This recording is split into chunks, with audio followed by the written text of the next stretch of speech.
할렐루야. 고맙습니다. 날씨 춥죠? 오늘은 좀 많이 풀린 것 같아요. 우리 옆에 있는 분들에게 인사하겠습니다. 잘 나오셨습니다. 반갑습니다. 환영합니다. 오늘도 은혜 충만하시기를 축복합니다. 할렐루야. 고맙습니다. 자, 오늘 나눌 말씀은 여로보암에 대해서 좀 말씀을 나눌 텐데, 제가 요 일전에 어떤 글을 보다가 여로보암에 대해서 좀 묵상한 적이 있는데, 그 묵상한 점을 우리 열왕기상 11장에서 14장 좀 걸쳐서 말씀을 좀 나누면서 여로보암을 통해서 우리에게 주시는 하나님의 음성 듣기를 원합니다. 듣는 것으로 끝나는 게 아니라 우리 삶의 자리에 실천하는 저와 여러분 되시기를 축복합니다. 여러분, 성경에 쓰임 받는 많은 사람들은요, 악하게 쓰임 받든 선하게 쓰임 받든 하나님께서 택하신 사람들이에요. 근데 택하신 사람들은 어떤 사람을 택하느냐? 제가 볼 때는 다 좋은 사람들을 택하세요. 물론 악한 사람을 택해서 또 악한 대로 쓰시기도 하는데, 제가 요즘에 성경을 읽다가 늘 느끼는 게 뭐냐면 악한 사람이란 없습니다. 하나님께서 택하신 사람들은 다 선한 사람들인데 왜 그들이 악한 사람으로 기록되냐면 그 과정 속에서 하나님께 절대적으로 순종하지 못하고 신뢰하지 못했기 때문이에요. 더 정확히 말씀드리면 신앙하는 과정 속에 자기의 뜻이 개입되고 자기의 주장이 개입되고 하나님이 없는 것처럼 사셨기 때문에 그 좋은 것들이 좋지 않은 것으로 결과적으로 끝났기 때문이에요. 그러나 그들은 처음부터 좋은 악한 사람은 아니었다는 것을 발견하게 됩니다. 이거는 저와 여러분도 똑같은 것 같아요. 여기서 악한 성도님은 하나도 없어요. 다들 선하고 착한데, 그런데 삶의 과정 속에서 하나님께서 우리에게 말씀하시는 신앙, 사명, 이런 것들을 묵상하고 이런 것들을 신앙의 주제로 삼지 못하고 그만 상황에 빠지고 나의 원함대로 살아가고 내 주장에 빠져서 그것을 잊어버렸기 때문에 악한 것으로 귀결될 뿐입니다. 다 괜찮아요. 여러분, 그러므로 신앙하는 과정이 굉장히 중요합니다. 우리 선한 열매를, 좋은 것을 가지고 선한 열매를 맺으려면 이렇게 교회에서 훈련받고 하나님 주신 사명과 그 뜻을 잊지 않고 살아가는데 누군가가 도와줘야 돼요. 일주일 내내 세상 속에 있다가 주일날 와서 잠깐 예배드리고 집에 가고 이러면 이렇게 살아가면 삶은 풍요로워질지 모르겠는데 영적으로는 자꾸 피폐해져요. 왜냐하면 하나님께서 우리에게 말씀하신 것들, 그 좋은 것들이 좋은 것으로 계속 유지가 안 되기 때문에 그렇습니다. 자꾸 바뀌어요. 오늘 그 대표적인 사람이 이 여로보암이라는 사람인데, 이 여로보암이라는 사람은 하나님께서 이 솔로몬을 심판하시기 위해서 일으킨 사람 중에 하나입니다. 우리 열왕기상을 읽어보면 하닷과 르손에 이어서 하나님께서 여로보암을 심판하기 위해서 솔로몬을 심판하기 위해서 여로보암을 일으킵니다. 솔로몬을 폐하시려는 하나님의 의도가 뭐였냐면, 오늘 34절부터 읽었는데 그 바로 앞에 33절에 보시면 이 솔로몬의 우상 숭배 때문이었던 것을 우리는 볼 수 있습니다. 솔로몬은 우상 숭배했어요. 근데 그 목적도 나쁘지 않았어요. 하나님이 택하신 그 나라를 지키기 위해서 힘이 없다 보니까 외세의 세력을 빌려서 그 나라를 지키겠다는 거였어요.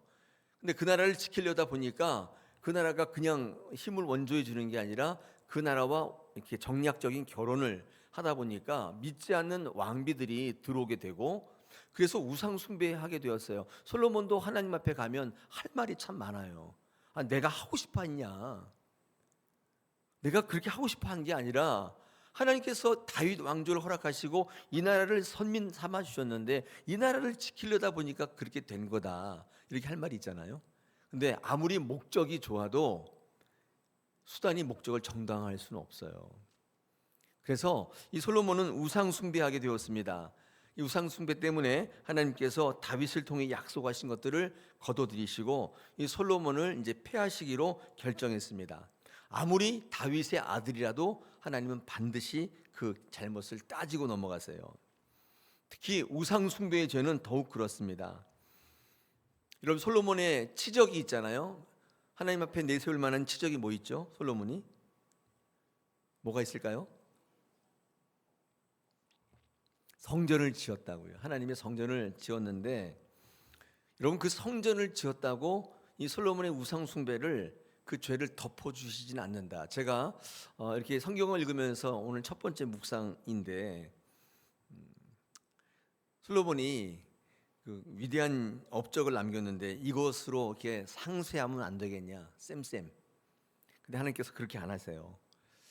저는 예전에 성경 읽다가 열왕기하 20장에 히스기야에 있는 본문을 읽다가 히스기야가 죽게 되었다는 통고를 이사야 선지자로부터 받았을 때 히스기야가 이렇게 기억해요.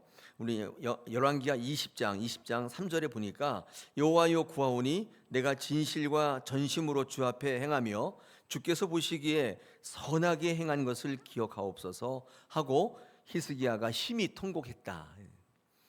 저는 예전에 성경 읽을 때 히스기야가 죽게 되었는데 15년 생명을 연장하게 된 것은 이 기도처럼 히스기야가 과거에 선한 것을 했기 때문에 하나님께서 그것을 보시고 상쇄시켜 주신 거다. 저는 그렇게 생각했거든요.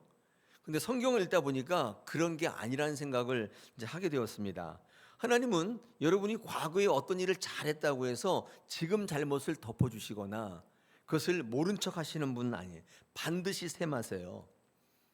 그럼 히스기야는 어떻게 그렇게 죽겠다고 해놓고는 15년 생명이 연장되었는가? 왜 그랬을까요? 이 히스기야가 과거에 잘했던 것, 선하게 했던 것을 기억했기 때문이 아니라 히스기야가 그런 위기에 처했을 때 인생이 다 끝났다고 이제 오늘 집을 정리하라고 했을 때 히스기야가 다른 것 의지하지 않고 다른 것 구하지 않고 하나님을 전적으로 바라보며 하나님께 전적으로 맡겼던 그 신실한 믿음을 보셨기 때문이에요. 과거 여러분이 잘했던 거, 내가 장로로 권사로 뭐로 이렇게 잘했던 거 기억하옵소서. 그래서 하나님께서 그 저축은행에다 이렇게 저축해 놨다가 그렇게 상쇄시켜 주시는 게 아니라 지금 여러분의 현재 여러분의 믿음이 굉장히 중요하다. 아마 과거의 그런 좋은 것들도 아마 믿음의 행보였던 거죠. 어려운 일이 있을 때 그 일로 인해서 구원을 받기 위해서 여러분 지금 여러분의 삶의 모습이 굉장히 중요해요. 히스기야가 그 일을 들었을 때 다른 대안을 구하지 않고 다 포기하고 왕이 벽을 보고 통곡을 하며 기도했던 모습, 다른 것 의지하지 않고 전적으로 하나님께 맡겼던 전적인 신뢰의 믿음을 하나님께서 보시고 그의 생명을 15년 연장하신 것이지 과거에 선하게 했던 것을 기억해서 하신 게 아니에요. 많은 분들이 이렇게 생각하시는 분이 있는데 그렇지 않다는 것입니다. 아무리 다윗의 아들 솔로몬이라도 우상 숭배의 죄는 그냥 넘어가시지 않았어요. 아무리 아론의 아들이라도 나답과 아비후가 하나님 앞에 범죄했을 때 그냥 넘어가시지 않았어요. 레위기 10장에 보면 나답과 아비후도 제사장으로서 그릇되이 행할 때 하나님의 제단을 웃기게 여기고 아무렇게나 행할 때 술 취한 채로 제사장의 직분을 감당할 때 그 자리에서 죽이셨어요. 누군데요? 아론의 아들이었다고요. 아론의 아들. 그것도 제사장이었다고요. 사랑하는 여러분, 그러므로 하나님께서 솔로몬의 죄를 감당하시기 이제 벌하시는데 하나님께서 솔로몬의 죄를 없다 하시지 않았어요. 이 솔로몬을 심판하시기 위해서 이 여로보암이라는 사람을 세웠는데, 자 그렇다면 이 여로보암이라는 사람은 어떤 사람이냐? 한 3가지 4가지 정도 있는데 제가 한번 묵상한 거 시간이 되는 데까지 한번 같이 말씀을 나누겠습니다. 아까 말씀드린 것처럼 여로보암이라는 사람은 굉장히 괜찮은 사람이었습니다. 오늘 28절, 우리 34절 읽었는데 그 앞에 보면 28절에 되면 보면 이 여로보암이 어떤 사람인지가 설명이 되어 있는데 우리 28절을 한번 같이 읽어보겠습니다. 준비 시작. 이 사람 여로보암은 큰 용사라 솔로몬이 이 청년의 부지런함을 보고 세워 요셉 족속의 일을 감독하게 하였더니. 아멘. 여로보암은 처음부터 죄악의 대명사가 아니에요. 여러분 가장 심한 욕이 뭐냐면 여로보암의 길로 행하였더라. 이게 가장 심한 욕이거든요. 이 여로보암이 왜 많은 사람들의 입에 오르내리는 최악의 대명사가 되었느냐? 이런 여로보암은 처음부터 나쁜 사람은 아니었던 것입니다. 오늘 성경 28절에 11장 28절에 보니까 여로보암은 큰 용사였다. 또 이 청년의 부지런함이 있었다. 이렇게 이야기합니다. 다시 말해서 여로보암은 용맹했던 사람이고 게다가 부지런하기까지 했던 사람이었어요. 굉장히 괜찮은 사람이었습니다. 좋은 조건을 다 가지고 있는 사람이었습니다. 솔로몬은 바로 이 여로보암의 이런 점을 보고 그를 발탁했어요. 그래서 이 에브라임의 공사 현장의 감독관으로 세운 거예요.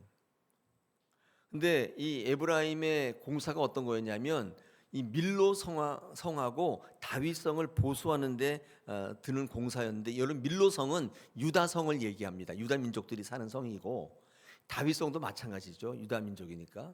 근데 이거를 누구한테 시켰냐면 에브라임 지파에다 시킨 거예요, 솔로몬이.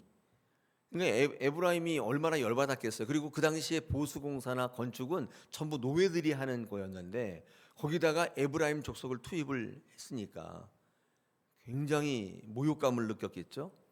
사실 여기서부터 이제 사단이 나기 시작한 거예요. 근데 이 에브라임이 잘 공사를 하는지를 이 여로보암을 이제 감독관을 세웠는데, 그 이유가 뭐였냐면 그는 용기도 있었지만 용맹했지만 또 부지런하기까지 했기 때문에 이런 좋은 조건을 보고 솔로몬이 그를 이제 세운 거예요. 얼마나 괜찮은 사람이에요. 이 여로보암은 좋은 것들을 가지고 있는 사람이었습니다. 그리고 이게 발탁이 되었으니까 은혜를 입었고, 뿐만 아니라 이렇게 되었는데 나중에 이 여로보암이 에브라임이 불만이 많잖아요.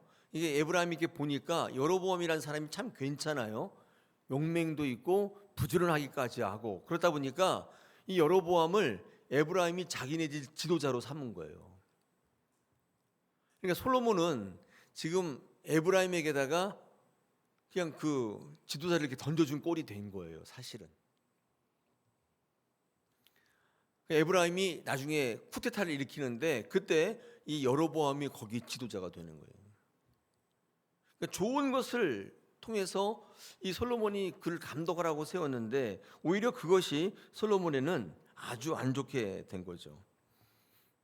여로보암의 용맹함이, 성실함이 사실상 이 하나님의 뜻을 거스리고 적대하는 그런 나라를 세우는데 사용되어진 꼴이 되었습니다. 어쨌든 여로보암은 아주 좋은 것을 가지고 있는 사람이었는데 그게 하나님께로 온전히 가지 않았을 때 오히려 하나님을 적대하고 하나님을 반대하는 그런 우두머리가 되는 것입니다. 여러분, 그래서 좋은 것들이 정말 좋은 것들려면 하나님의 손에 붙들려야 돼요. 제가 교회에서 목회할 때 우리 한 분 한 분들이 가진 게 좋은 게 굉장히 많잖아요. 지혜도 있으시고 경험도 있고 또 어떤 것을 바라보는 식견도 탁월하고, 이거 다 좋지만 이것보다 우선해야 될 게 있는데 그가 하나님 안에 있으셔야 돼요. 근데 그게 안 되면 그의 좋은 것들이 나중에 좋은 게 안 돼요. 생각해 보세요. 이 여로보암의 용맹함이, 성실함이 과연 그에게 복이었을까요? 화였을까요? 차라리 용맹하지 않았더라면, 차라리 성실하지 않았더라면 에브라임 족속의 눈에 들지도 않았을 것이며 그들의 지도자가 되지도 않았을 것이고 하나님을 적대하는 북이스라엘을 만들지도 않았을 거예요. 근데 좋은 것을 갖고 있었는데 하나님 안에 있지 않다 보니까 에브라임과 이렇게 합작을 해가지고 하나님을 적대하는 세력이 우두머리가 되는 것이죠. 여러분, 삼손에게는 엄청난 가능성이, 힘이 있었지 않습니까? 근데 그게 그에게는 복이었나요? 화였나요? 복이었을까요? 화였을까요? 예, 화였어요. 왜냐하면 그는 항상 혼자 다녀요. 믿음의 사람들과 더불어 하나님과 동행하지 않아요. 여러분, 힘이 있다 보면요 혼자 다니는 게 편하잖아요. 혼자 하잖아요. 그러다 보니까 믿음의 조언도 듣지 못하고 믿음의 귀가 닫히게 되고 자기가 원하는 대로 자기의 정욕대로 살아가요. 그래서 하나님이 주신 그 엄청난 가능성을 한 명의 여자에게 다 쏟아부어요. 여러분, 그래서 이 말씀을 묵상하다 보면 어떤 게 진짜 복인가, 여러분 한번 말씀 묵상하신 분들은 결론을 내릴 수 있는데, 내게 좋은 게 복이 아니라 여러분 꼭 한번 실천해 보세요. 하나님 안에 있는 게 복입니다. 하나님 안에 있으면 아무리 하찮은 거라도, 보잘것없는 거라도 하나님이 그를 쓰시기 시작하는데 놀랍게 세워버리세요. 아무리 경험이 있고 식견이 있고 하나님 안에 있지 않으면 이게 복이 되는 경우를 제가 본 적이 별로 없어요. 제가 목회 30년 가까이 하면서 숱하게 봤잖아요.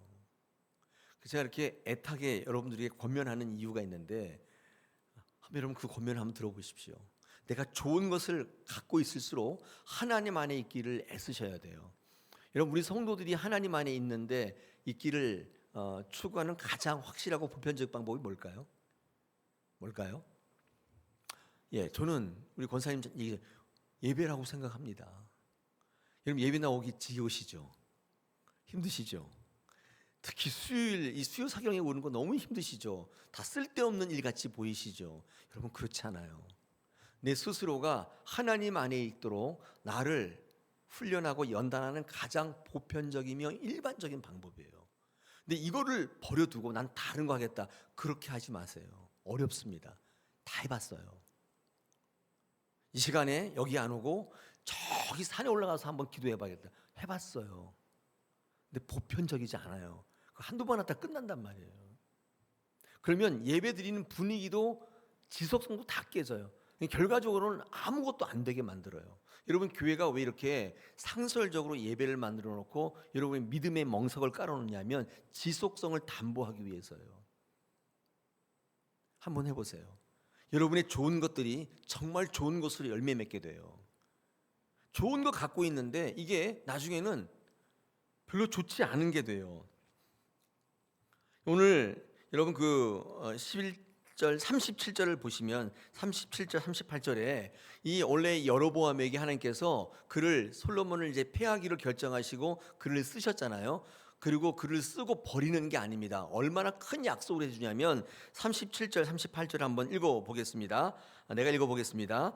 내가 너를 취하리니 너는 내 마음에 원하는 대로 다스려 이스라엘 위에 왕이 되되, 네가 만일 내가 명령한 모든 일에 순종하고 내 길로 행하며 내 눈에 합당한 일을 하며 내 종 다윗이 행함같이 내 율례와 명령을 지키면 내가 너와 함께 있어 내가 다윗을 위하여 세운 것 같이 너를 위하여 견고한 집을 세우고 이스라엘을 내게 주리라.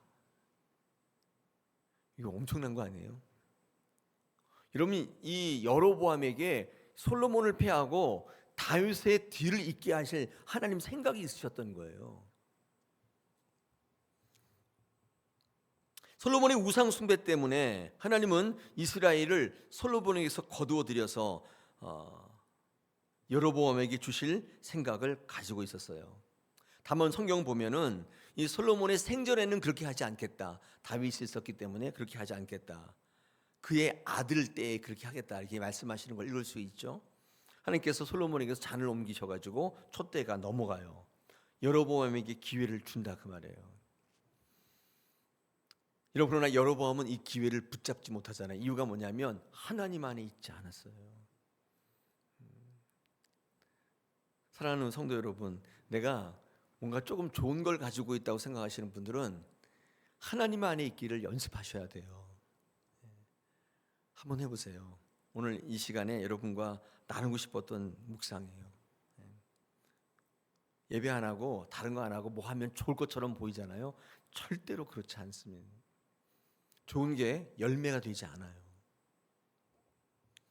자, 이 여로보암은요, 괜찮았던 사람, 하나님께서 축복을 해주신 사람인데 불구하고 두 번째 어떤 사람이었냐면 순종하지 못했던 사람입니다. 하나님이 주신 기회를 붙잡지 못했어요. 여러분, 순종하지 못했던 이유가 뭐냐면 자기의 목적이 너무나 확실했어요. 자기가 왜 신앙하는지도 자기 목적이 분명했어요. 여러분, 여로보암은 왕족이 아니지 않습니까? 다윗 솔로몬을 섬기던 느밧이라고 하는 신하의 아들입니다. 그러다 보니까 옆에서 왕의 지근거리에서 왕을 모시는 신하의 아들이었기 때문에 왕이 되고자 하는 열망이 굉장히 강했어요. 나도 왕이었으면, 이런 생각이 분명히 강했겠죠. 내가 왕이 되기만 하면 이런 사람이 되겠다, 이런 정치를 펼치겠다, 이런 자기의 비전과 꿈이 확실했어요. 여러분, 그래서 왕이 되고자 하는 자기 목적의식이 확실했던 사람, 그래서 하나님께서 왕의 자리를 선택했을 때, 이렇게 뽑았을 때, 그 위에 세웠을 때 하나님을 위한 왕이 되는 게 아니라 자신을 위한 왕이 되고자 결정했던 사람이에요. 보이지 않는 하나님보다 당장의 삶에 충실하며 살아가는 그런 사람이었어요. 왕이 된 이후에 여로보암은 그래서 자기의 목표대로 자기 비전대로 살아가요. 그러니까 어떻게 되겠어요? 하나님이 말씀하는 것을 듣지 않게 되고, 하나님이 원하시는 삶을 살지 않게 되고, 하나님을 바라보지 않게 됩니다. 하나님을 목적 삼는 인생이 안 돼요. 하나님께서 왕의 위로 세워주셨는데 그때 하나님을 붙들고 하나님을 바라보았더라면 진짜 이 다윗의 왕조가 그쪽으로 넘어갔을 텐데, 사실은 이 여로보암이 자기 이 발로 찬 거예요. 발로 찬 거예요. 하나님이 여로보암을 최악의 대명사로 만들려고 뽑은 게 아니라니까요. 여러분, 우리가 신앙할 때 신앙의 목적을 분명히 하셔야 되는데, 내가 이 신앙을 해서 내가 한번 잘 돼보겠다 이렇게 생각하시는 분들은 이 여로보암처럼 하나님 밖으로 나갈 수 있어요. 자기 인생을 살 수 있단 말이죠. 여러분, 이게 영화 같은 데 보면 비리 경찰들이 많이 나오잖아요.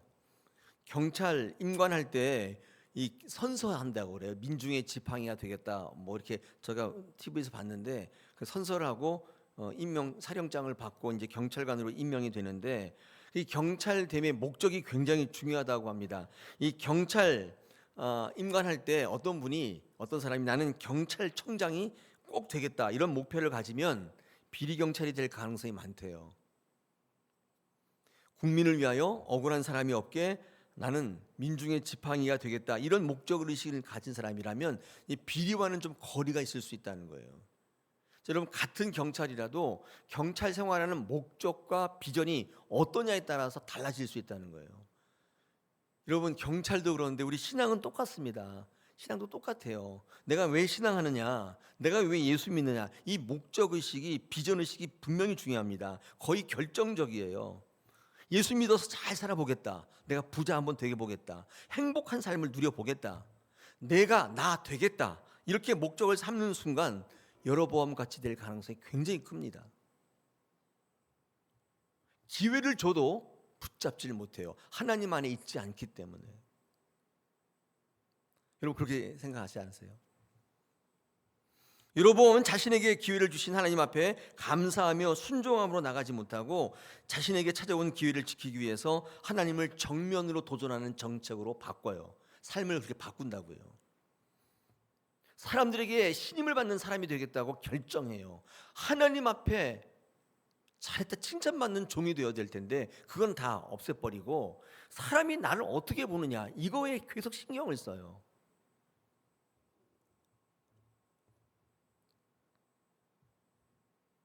아니, 하나님이 나라를 주겠다고 약속했는데 여러분, 그 약속을 받고도 하나님 나라를 받지 못해. 이거 얼마나 아쉽습니까? 저는 이 여로보암의 이 약속이 현실이 되지 못했던 가장 큰 이유가 그가 순종하지 않았던 가장 결정적 이유는 그의 왕됨의 목적이 달랐기 때문이에요. 여러분의 삶에 우리의 신앙에 한번 적용해 보겠습니다. 제가 지금 말씀드린 것처럼 여러분 신앙도 그냥 하시면 되는 게 아니라 목적의식이 굉장히 필요해요. 여러분, 그 목적의식 분명하면 사람들이 뭐라고 하는데 흔들리지 않게 돼요. 근데 이게 없으면요, 사람들의 말 한마디에 굉장히 막 무너집니다. 여러분, 사울왕 보세요. 사울왕 왕으로 세워놨더니 하나님께 영광 돌릴 생각 안 하고 사람들에게 괜찮은 왕이 되려고, 아니 그래가지고 뭐 아말렉 진멸하라고 했더니만 가서 다 살려오고 죽이지도 않고 사람들한테 우리 왕이 최고야 그 얘기 듣고, 동네 아줌마들이 다윗은 만만이요 사울은 천천히 그 말에 완전히 뒤집어져 가지고 다윗 죽이러 다니고 그러지 않아요? 왜 그럴까요? 이 사울 왕이 왕 되었던 목적이 없었기 때문이에요. 그 목적이 사람들을 즐겁게, 사람들의 신임을 받기 위해 이런 목적을 가졌기 때문에 하나님 앞에 나갈 수 없었던 거예요. 여로보암도 똑같은 것 같아요. 아니, 저 여러분도 똑같을 거예요. 저는 목회하면서 여러분들이 많은 복을 누리게 하고 여러분의 문제가 다 해결되게 하고 그런 것도 굉장히 중요하지만, 이런 것들을 가능케 하는 가장 첫 번째, 맨 밑바닥에 있는 가장 기본이 예수를 믿는 목적이 이걸 분명히 하시는 거예요. 아유 목사님 이 어려운데 아니 어려움을 가지고 교회 나와서 잘 되게 해달라고 기도하는 게 그게 뭐가 안 나쁘죠. 그게 제가 그걸 나쁘다고 하는 게 아니에요. 여러분 신앙을 오직 그것을 위해서 하지 마세요. 그거를 기복주의라고 그래요. 여러분 기복은 나쁘지 않다고 그랬잖아요. 신앙의 가장 기본적인 것은 복을 달라고 요구하는 거예요. 성경에 복이 굉장히 많이 나오잖아요. 근데 여러분의 신앙의 목적이 여러분의 복을 받기 위한 것이라면, 그래서 예배도 기도도 헌신도 봉사도 다 복과 연결되어 있다면 그걸 기복주의라고 해요. 하나님이 목적이 아닌 거예요. 오늘 이 시간에 여로보암을 묵상하면서 순종하지 못했기 때문에 기회를 잡지 못했던, 그가 하나님을 향한 올바른 목적의식이 없었기 때문에 주신 기회마저도 잡지 못했고 그 좋은 것들이 다 열매 맺지 못했던 이 여로보암을 오늘 보시기 바랍니다. 이 여로보암은 또 어떤 사람이었냐면 제가 지금 말씀드린 것처럼 하나님보다도 사람에게 치우친 사람이었습니다. 그래서 사람에게 마음을 얻을 수 있다면 그 어떤 것도 했어요. 그 정치와 모든 신앙이 사람에게 초점을 맞추고 있었습니다. 오늘 여러분 12장, 오늘 11장은 아니고요 12장에 보시면 28절에서 우리가 32절까지 보시면 거기에 이 여로보암이 이 에브라임 사람들을 위해서 어떻게 했느냐를 잘 보여주고 있습니다. 첫 번째는요 29절 보세요. 하나는 베델에 단을 두고 하나는 베델에 두고 하나는 단에 두었다. 그러니까 하나님을 섬기는 제단을요 예루살렘에만 있는 게 아니라 위에다가 또 둔 거예요. 하나는 베델에다가 하나는 단 지역에다가 둬요. 이유가 뭐냐면 저 예루살렘까지 가는 게 힘들다는 거예요. 북쪽에 있는 이스라엘 사람들은 다 여기서 예배해도 제사해도 똑같다 이렇게 호도한 거예요. 겉표변은 뭐였냐면 거기까지 가는 게 얼마나 힘드냐, 여기 똑같은 거니까 여기다 해도 된다. 그리고 거기다가 금송아지를 만들어 놓고 사람들을 향해서 거기다 제사하게 만든 거예요. 이 여로보암이 최악의 대명사가 되었던 첫 번째 조건이에요. 하나님 외에 다른 신을 섬기게 했던 건데, 여러분 그 이유가 뭐냐면 사람을 편하게 하려고 했던 거예요. 궁극적으로는 자기의 정치적 유익을 위해서 한 일이지만 사람을 편하게 하려고. 여러분 31절에 보면 또 어떤 짓을 했냐면 레위 자손이 아닌 보통 백성으로 제사장을 삼았다.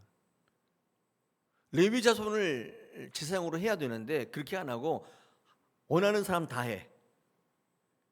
만인 제사장이야. 뭐 저 사람만 할 수 있어? 너도 해. 다 할 수 있어. 이렇게 한 거예요. 하나님이 약속하신 규율을 다 깼어요. 누구나 제사장이 될 수 있도록 어디 가서나 예배할 수 있도록 그렇게 만들었단 말이에요. 이게 자기의 정치적인 목적을 위해서이긴 한데 겉표변이요 사람들을 편하게, 사람들을 만족하게 이렇게 했어요. 여러분 요즘 오늘날의 교회도 그런 교회가 참 많아요. 성도들을 기쁘게, 성도들을 만족하게, 하나님이 기쁘시게, 하나님이 만족하신 거에 관심이 없고 성도들이 뭐가 불편한가, 이런 게 초점 맞추는 목회가 있을 수 있어요. 그런 분들이 있는데, 그런데 당장에는 좋은데 이 여로보암의 교훈이 그대로 적용이 돼요. 여러분 교회는 하나님을 향해 달려가는 것입니다. 할렐루야. 여러분 교회 올 때마다 꼭 이 생각을 놓치지 마셔야 돼요. 오늘 내가 교회에서 얼마나 편할까 이렇게 생각하지 마시고 하나님께서 나로 통해서 무슨 말씀을 할까, 내가 하나님 앞에 얼마나 더 다가갈 수 있을까, 이런 생각을 좀 해보시면 어떡해요. 그래서 조금씩 앞으로. 여러분 그럴 때 교회에서 예배할 맛이 나요. 예배는 궁극적으로 즐겁고 기쁜 것은 아니에요. 왜냐하면 내 성정과 부딪히기 때문에, 내가 생각했던 거가 아니라고 말씀하기 때문에 심히 괴로워요. 그래서 레위기 17장에 보면 이 안식일은요 나를 괴롭게 하는 날이라고 됐어요. 왜 괴롭게 하는 날이에요? 하나님의 말씀 묵상하다 보니까 내가 옳다고 하는 게 옳은 게 아닌 거예요. 다 무너지는 거예요.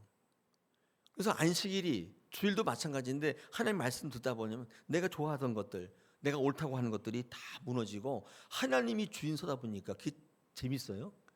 아프죠. 아픈 거예요. 여러분, 그래서 오늘도 예배하실 때 하나님 앞에 나와서 하나님을 기쁘시게, 하나님을 그 마음을 시원케, 하나님을 더 알아가는 시간으로 여기신다면 하나님께서 이 시간 여러분에게 가장 귀한 선물들을 주시고 여러분을 통해서 하나님께서 귀한 일들을 이루어 나가시는 것을 여러분이 보게 됩니다. 이 다사랑교회가 어떤 교회인가를 여러분 보게 되실 줄 믿습니다. 할렐루야. 여러분, 그러므로 성경은 하나님의 뜻을 모르는 악인 르호보암보다도 하나님의 뜻을 잘 알아 그것을 이용하는 여로보암의 악을 더 크게 보고 있어요. 여로보암의 길을 따랐다. 최악의 표현이에요. 동의어가 되었단 말이죠. 그러므로 오늘도 이 추운 날 교회 발걸음 하셨는데 이 발걸음이 하나님을 향해 있기를 축복합니다. 자, 마지막으로 이 여로보암은 어떤 사람이었냐? 하나님 앞에 정직하지 못했다는 것입니다. 오늘 뒤에 이제 성경을 읽어보면 이 여로보암의 아들이 병이 듭니다. 그래서 예전에 자기에게 권면했던 아히야라는 선지자를 기억하고 그 선지자에게 가서 내 아들이 어떻게 될 건가를 물으러 가요. 근데 여로보암이 안 가고 그의 아내를 시켜요. 우리 열왕기상 14장에 기록되어 있습니다. 그래서 14장에 보니까 여로보암의 아내가 선지자 아히야에게 변장해서 물으러 가요. 이 아히야가 말씀하는데 뭐라고 얘기하냐면 너 아이도 죽을 것이고 네 남편도 죽는다. 이렇게 예언을 한 겁니다. 여로보암의 집이 이 땅에서 끊어지고 멸망하게 될 거라는 예언을 합니다. 그게 열왕기상 14장 9절로 12절에 기록되어 있어요. 아까는 어떤 축복이 있었어요? 네가 내 명령대로 행하면 내가 다윗의 위를 너에게 주겠다. 이런 굉장한 축복이 있는데 여러분, 그것이 갑자기 멸망의 약속으로 바뀌어요. 하나님이 이랬다 저랬다 하는 게 아니라 이 여로보암이 하나님 앞에서 솔직하지 못하고 변장해서 이 아히야를 찾아가서 자기 이렇게 묻는 거예요. 그때 여로보암도 죽고 아들도 죽고 그 집안이 절단나는 것을 우리는 확인할 수가 있어요. 여러분, 참된 신앙은 나의 연약함, 나의 한계를 철저히 깨닫는 것이고 이것을 하나님 앞에 가지고 나오는 과정입니다. 숨기는 게 아니에요. 우리 구역을 만들었잖아요. 여러분, 구역에 그런 중보가 있으면 참 좋겠습니다. 모임할 때 서로 기도의 제목을 나눌 때 나 이렇습니다 얘기하면 그것을 위해서 같이 기도해 주고 또 많은 사람들에게 중보 기도해 달라고 요청하고. 기도 요청이 별로 없잖아요, 저희 교회는. 왜냐하면 그거 가지고 또 얘기해서 상처받을까 봐 드러내기를 거절해요. 드러내지 않으니까 치유도 없는 거예요. 자꾸 숨겨. 그냥 내가 하면 되지. 잘 안 됩니다. 내 원하는 것은 누군가 중보해 줄 때 돼요. 그리고 내가 누군가를 위해서 기도할 때 그 사람이 또 되는 거예요. 여러분, 이게 공동체의 사슬이라고 하는 거예요. 체인 오브 커뮤니티. 유명한 목사님이 하신 말씀이에요. 여러분의 기도 제목은 또 한 번 재방송하지만 여러분이 열심히 기도해서 얻는 게 아니에요. 누군가가 여러분을 위해서 기도해 줘야 돼요. 그리고 여러분도 그 누군가를 위해서 기도해야 되는 거예요. 그래야 이루어진다고. 그게 흐름의 원리예요. 흐름의 원리. 복은요, 가둬놓는 게 아니라고 그랬잖아요. 자꾸 흘려보내야 돼요. 여러분이 복의 통로가 돼요. 허브가 되어야 되는. 요셉 때문에 보디발의 집이 다 복받아 버리잖아요. 요셉 때문에 주변 민족들이 다 살아나잖아요. 그게 요셉이 예수님의 예표인데 그런 복의 모형을 보여주시는 거예요. 다른 사람은 어떻든지 난 모르겠고 나는 새벽 기도 나와서 내 기도를 가지고 계속 기도할 거야. 끝까지 잘 안 될 겁니다. 제가 공부하고 제가 경험한 신학에 또 모든 사람의 신앙을 보면 그렇게 해서 복받는 사람이 별로 없어요. 누군가가 그를 위해서 기도해 줘야 되는 거예요. 그러면 교회 관계가 굉장히 중요하고 교제가 굉장히 중요합니다. 이 관계가 깨지기 시작하면 아무것도 안 되는 거예요. 여러분 좋게 해석하셔야 돼요. 할렐루야. 그런 차원에서 옆에 있는 분들 보시고 이렇게 한번 인사하겠습니다. 잘 될 겁니다. 할렐루야. 인사해 주시기 바랍니다.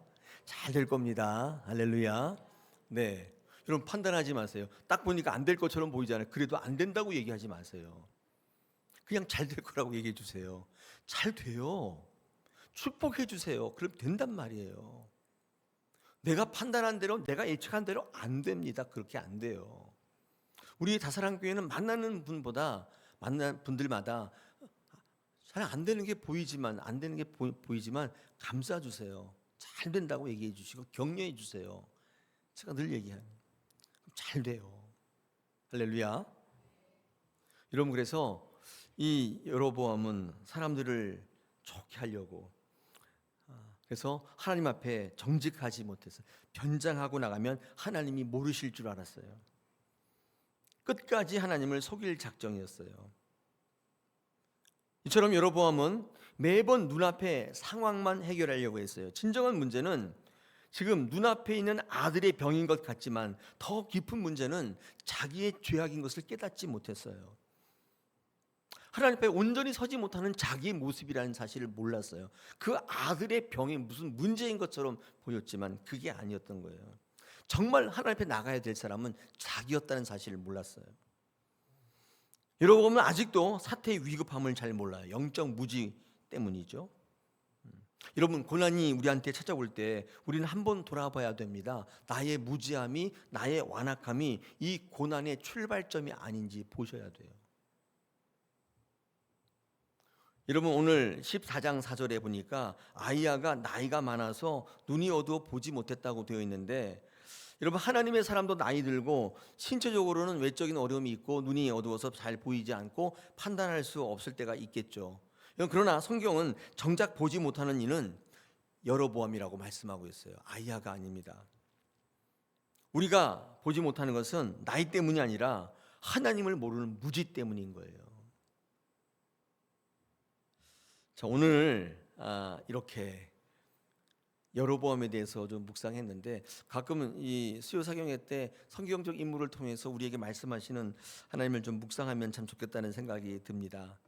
이 다윗과 같은 사람도 있지만은 하나님 앞에 전적으로 헌신하고 하나님 위주의, 하나님 안에 있었던, 그래서 가진 게 별로 없었지만은 위대한 삶을 살았던 다윗과 같은 인물이 있었던가 하면, 너무나 많은 조건들이 있었지만 세상을 본받고 자기를 위해 살기로, 자기 원함대로 살기로 결정해서 별 볼 일 없는 인생으로 끝났던 사울왕, 솔로몬, 여로보암, 이런 인물들이 또한 있습니다. 오늘도 우리는 하나님의 안에 있기를 간구하면 좋겠습니다. 그래서 별거 없는데 쓰임받는, 하나님께서 내 모습 그대로 쓰시는 그런 귀한 여러분과 제가 되기를 소망합니다. 우리 시간에